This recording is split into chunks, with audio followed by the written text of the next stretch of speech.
People say airports are full of stories, but what happened at Gate 32 that afternoon was no ordinary story. It began with a scream. Not a loud one, not even long, just sharp enough to freeze the air. Just long enough to make everyone stop and stare. A black woman, elegant, calm, dressed like she belonged at the top of the world, was slammed hard against a metal detector. Her shoulder hit the frame with a thud that echoed through the terminal.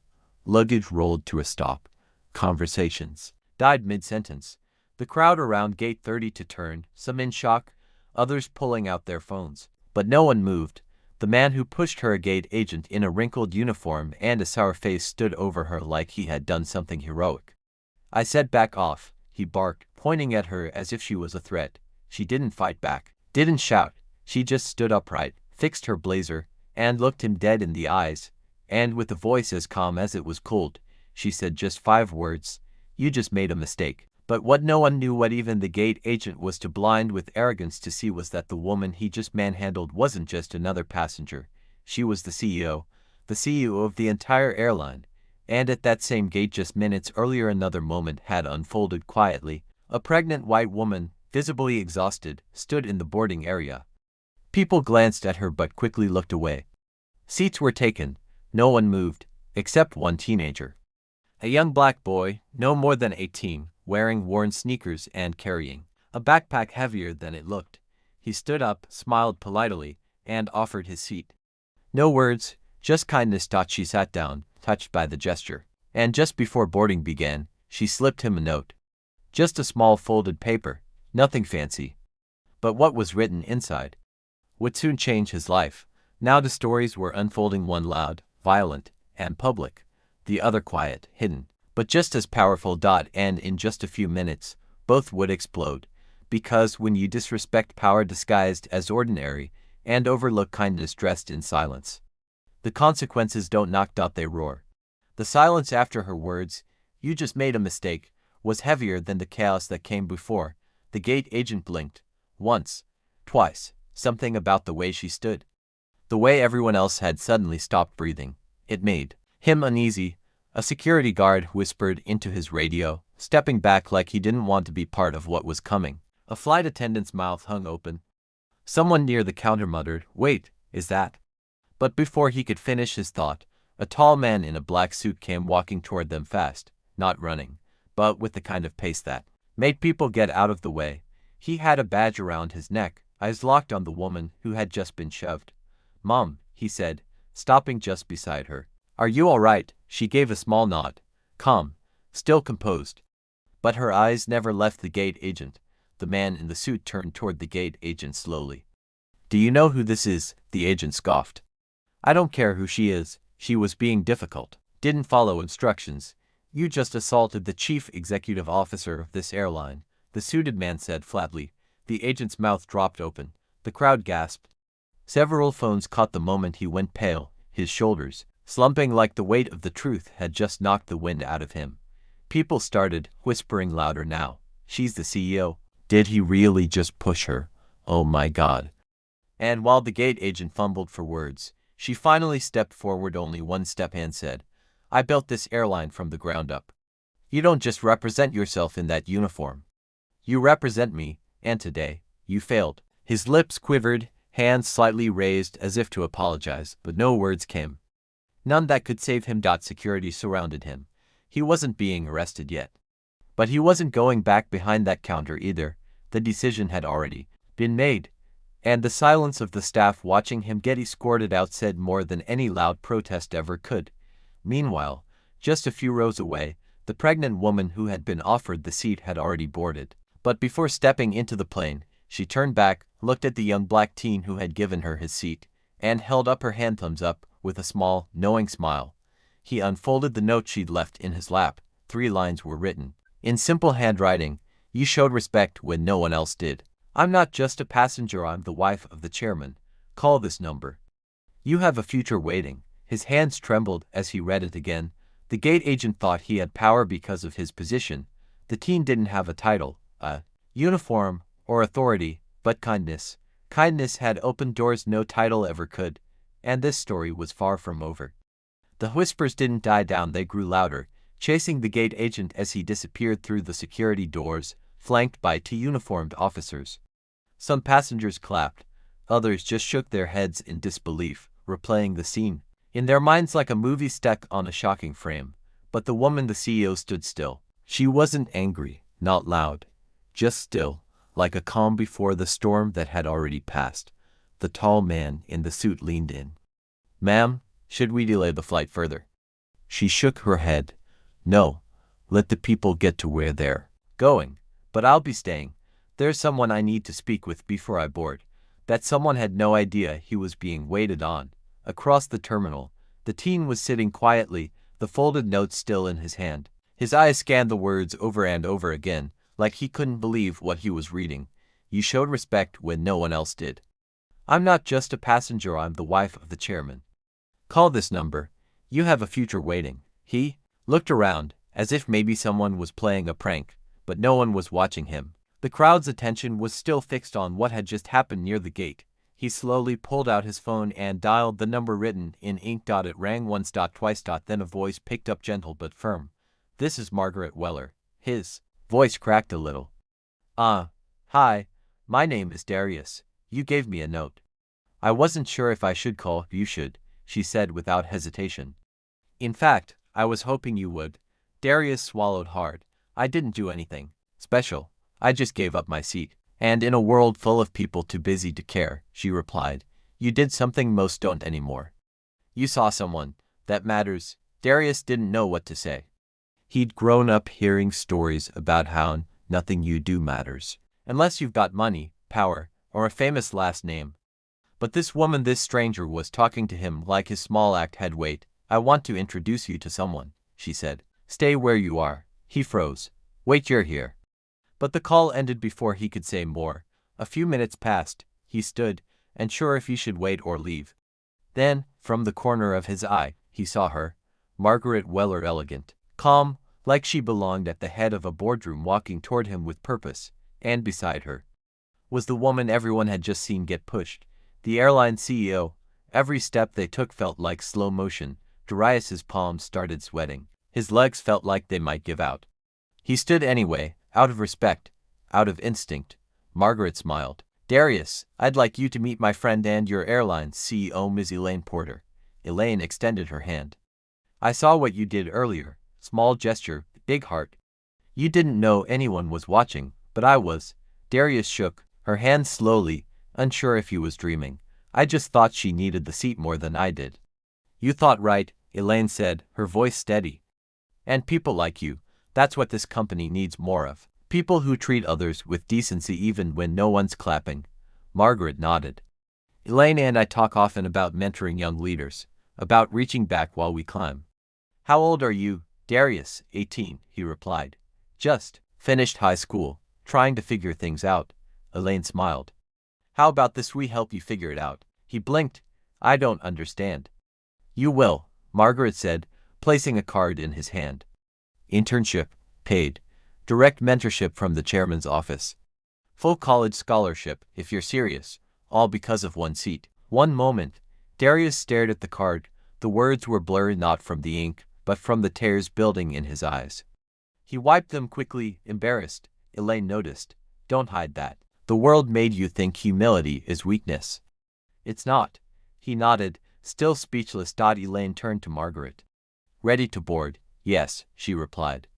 "But I think he should walk us to the gate." Together, the three of them walked back toward gate 32, the same gate where minutes ago a man had lost everything because he failed to see the value in people. Now, another man, a young one, was walking forward into a future he never saw coming, all because he did. And as they reached the boarding line, people stared again, but this time, it wasn't confusion, it wasn't judgment, it was respect. No uniform, no title, just a teenager, being treated like he mattered. The plane's door closed with a soft thud, sealing away the noise of the terminal. Darius stood just outside the gate, watching the aircraft begin to taxi out. It all felt surreal. Less than an hour ago, he was just another face in the crowd, tired, unnoticed, invisible like so many others in that airport.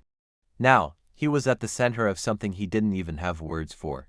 He looked down at the card still in his hand. It was thick, smooth, and heavier than it looked. In bold letters it read, Elaine Porter, Chief Executive Officer, Northwestern Airlines. Below that, a personal number. Not an office line, not a general email, a direct line. He slipped the card carefully into his wallet, not because he needed to protect it but because something about it felt sacred. As the gate area emptied, one of the airport staff approached him, not the kind that push papers or read off scripts. This woman was older, her uniform pressed, her eyes kind. "You're the kid, right?" she asked softly. He turned, confused. "What kid?" "The one who gave up his seat for that pregnant lady. I saw you. We all did. We just didn't say anything. But we should've." He didn't know what to say. "I've been here 22 years, she went on, voice quiet. "Most days, people walk past each other like ghosts. But today, I saw something. Good. And that woman, the CEO, she saw it too. Don't waste that moment." He nodded slowly, unsure if he was supposed to respond or just carry those words with him. Down on the tarmac, the plane began to roll forward, lifting its nose slowly into the sky. Elaine Porter was on that flight, so was Margaret Weller. Both women had decades of leadership, millions in influence, and yet they had paused their day for a teenager who gave up a chair. But this story wasn't just about a single act of kindness. It was about how quickly power shifts, how masks fall, and how character rises where status can't reach.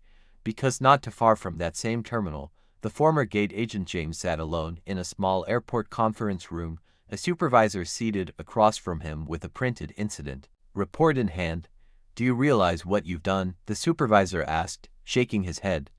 "You laid hands on the CEO of the company, assaulted her. In front of passengers, cameras, staff." James didn't speak. His hands were folded, knuckles white. "You didn't even stop to ask questions," the man continued. "You saw her skin before you saw her ID. That's not just policy violation. That's character exposure." James tried to open his mouth, but there were no excuses left. The video was already trending online. 3 angles, thousands of views. The hashtags were spreading like wildfire. Hashtag Gate3 to incident, hashtag CEO assaulted, hashtag kindness caught on camera. His career wasn't just over, it was a public lesson now. And across town, in a quiet house on the west side, Darius's mother was finishing up her shift as a nurse when her phone buzzed. One message: "Mom, something happened today. I need to talk to you." "It's big." She read it once, then again. And when she replied, it was just 3 words: "I'm listening, baby." Because for years, she'd told him that being a good person might not always pay off, that it was hard, that some days the world won't clap for you. But she also told him something else: keep doing right even when nobody's watching. Because one day, someone will. And now someone had. The CEO, the chairman's wife, an entire airport. He stood there quietly, watching the sky, knowing that everything had changed. And still, he had no idea what was coming next. By the time Darius got home that evening, the sky had turned gold. Sunlight spilled through the windows of their small apartment, casting long shadows across the living room floor. His backpack slid off his shoulder and hit the couch, but he didn't move. He just stood there, in the doorway, staring at the worn photo on the wall, his mother in her scrubs, holding baby Darius, both of them smiling like the world hadn't touched them yet. He could still feel the CEO's handshake, still hear Margaret Weller's voice, still read the words in that note etched into his mind now. He finally pulled out his phone and called his mom. She answered on the first ring. "Hey sweetheart, you okay?" There was a pause, then he said, quietly, "Mom, I think my life just changed." She stopped what she was doing on the other end. He told her everything. About the seat, the pregnant woman, the gate agent, the CEO, the internship, the scholarship. Every word spilled out like he was afraid if he waited too long, it would all disappear. His mother didn't interrupt. She just listened. When he finished, her voice broke just a little. "You did right, baby. That's all I ever wanted, for you to stay kind, no matter how cold the world got." He swallowed the lump in his throat. "I didn't think anyone would notice. They always do," she whispered. "The right people always do." The next morning, his phone buzzed again. Elaine Porter, 9:17 a.m. "Good morning, Darius. Can you meet me at the main office today at 2 p.m.? Dress as you are. I'd like to introduce you to someone." He stared at the message, then stared at himself. Just jeans, sneakers, a hoodie that had faded from black to dark gray over the years.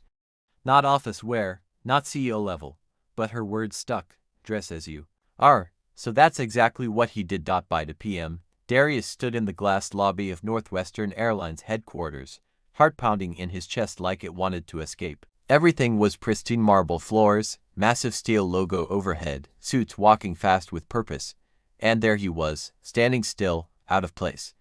Or so he thought. A woman in a navy dress stepped up beside him. "You must be Darius. Ms. Porter is waiting upstairs." He followed her to the executive elevator, nerves climbing with every floor. When the doors opened, he found Elaine Porter standing beside a large window overlooking the city skyline. She turned when he entered. "Right on time," she said with a nod. "Come with me." They walked together through the corridor, past boardrooms and offices that whispered of power and money. At the end of the hall, she opened a glass door and gestured him inside. A man stood up from the table. Tall, silver-haired, sharp suit, warm eyes. "This," Elaine said, "is Charles Weller, our chairman." Darius froze. The man stepped forward with a firm handshake. "You gave my wife your seat." Darius blinked. "Yes, sir." "And you didn't know who she was?" "No, sir." "And that's what made it genuine," Charles said with a smile. "That matters more than you know." Elaine stepped forward. "We don't just want to offer you an internship. We want to invest in your future, education, mentorship, exposure, and in return, all we ask is that you stay true to what brought you here, your heart." Darius's voice was small. "I don't know what to say." Charles looked him in the eyes. "Say yes. Then show us what you can do." And in that moment, Darius knew. His life wasn't just changing, it had already changed. Meanwhile, across the country, a very different conversation was happening. The gate agent James sat on a folding chair in a dull office with no windows. HR reps shuffled papers in front of him. "You've been placed on indefinite suspension," one of them said flatly. "There's an investigation underway. But from what we've seen on the footage, your actions violated both company policy and federal passenger safety laws." James barely nodded. Double quotes. "And just so you're aware," the rep continued, "the woman you assaulted isn't just the CEO. She's also a former civil rights attorney. Your case is being reviewed by legal." For the first time, James spoke. "I didn't mean to hurt anyone. I thought she was just being difficult." "She wasn't," the rep replied coldly. "She was trying to board the plane you work for, but it was too late. No apology, no excuse could reverse what had already played out in front of thousands. He had judged her too quickly, and now the world was judging him." Back in the CEO's office, Darius looked around as Elaine handed him a plain folder. Inside, a welcome letter, a formal offer, and a photo captured by a passenger at gate 3. It showed Darius standing as the pregnant woman took his seat. A quiet, unnoticed moment that had changed everything. Elaine said softly, "That photo is now part of our leadership training. A reminder to our staff of what respect really looks like." Darius didn't speak, he just nodded, emotion catching in his throat. Elaine smiled. "You didn't plan this moment. You were the moment." And that moment had only just begun. 2 weeks later, the sun rose gently over the city, casting golden streaks through the floor-to-ceiling windows of Northwestern Airlines executive building. But Darius wasn't standing outside anymore. He was sitting inside, wearing a fresh, button-down shirt, a lanyard with his name on it, and a notebook open in front of him. Intern. Mentored by the CEO herself, introduced personally by the chairman. His days now began with meetings, shadowing department heads, learning everything from logistics to leadership. But Darius didn't change who he was. He still said thank you to janitors, still held elevator doors for strangers, still smiled at people others ignored, because he hadn't gotten here by being slick or loud. He'd gotten here by being good. Word about him had spread across the company. Everyone knew the story now. The photo of him giving up his seat was framed in the staff lounge. Below it was a quote from Elaine Porter: "Real leadership begins when no one is looking." But even with all the attention, Darius remained grounded. He had one foot in the corporate world, and the other still firmly planted in the real one. One afternoon, as he was walking through the break room, he noticed a young janitor struggling to move a heavy mop bucket. Without hesitation, Darius stepped forward and grabbed the other side. "Here, let me help." The janitor blinked. Aren't you in the CEO's office now? Darius grinned. Yeah. And this is still a two-man job. They both laughed and pushed the bucket together down the hall. That was who Darius was and who he would always be. Meanwhile, the company had officially released a public statement about the Gate 32 incident. They didn't hide what happened. They didn't sugarcoat it. Instead, they used it as a turning point. We failed a member of our leadership team. We failed our values, but we are listening. And we are changing. The Gate agent, James, resigned before the investigation concluded. The footage had gone viral, his name trending for the wrong reasons. But Elaine Porter never once publicly humiliated him. She didn't need to. The truth had already spoken loud enough. Privately, she had sent him a message through HR. The uniform you wore didn't make you powerful. Your choices did. I hope one day you learn to use that power better. No anger. Just truth. At the same time, Darius received a private invitation. A flight, first class, destination, Washington, D.C. The reason? Northwestern Airlines was being honored for launching a new youth leadership initiative, an idea Elaine credited to a young man whose heart reminded us what real leadership looks like. Darius walked onto the stage in front of hundreds of people, lights flashing, applause rising like thunder. He stood tall not because he was used to attention, but because he understood something now. The world doesn't change all at once. It changes in moments. Small, simple, quiet moments. Like offering your seat. Like standing when no one else will. Like refusing to look away. When he finished speaking, the entire room stood in silence, then erupted into applause. Backstage, Elaine smiled, watching him with quiet pride. Margaret Weller stood beside her, dabbing the corner of her eye. Margaret whispered, "He's going to run this place one day." Elaine nodded. "Maybe, but for now, I just want him to keep being him." That's already enough. As Darius boarded the flight home, he paused at the entrance to the plane. A young flight attendant greeted him. "Welcome aboard, Mr. Darius. Your seat is 1A window." He smiled. "Actually, can I swap with someone in the back?" She looked surprised. "Of course, but may I ask why?" He looked down the aisle and spotted a nervous older man with a cane, struggling with his bag, because someone else might need it more. And once again, without making a scene, without needing the world to clap, he did what he always did. He made room, because kindness, no matter how small, always has a destination. And sometimes, the people who quietly give the most end up flying the highest. Moral of the story: true character is revealed in moments when no one is watching. Power doesn't come from titles or uniforms, it comes from how we treat people. Kindness is never wasted. It might just be your ticket to something greater. Let me know when you're ready for the next story, Brew.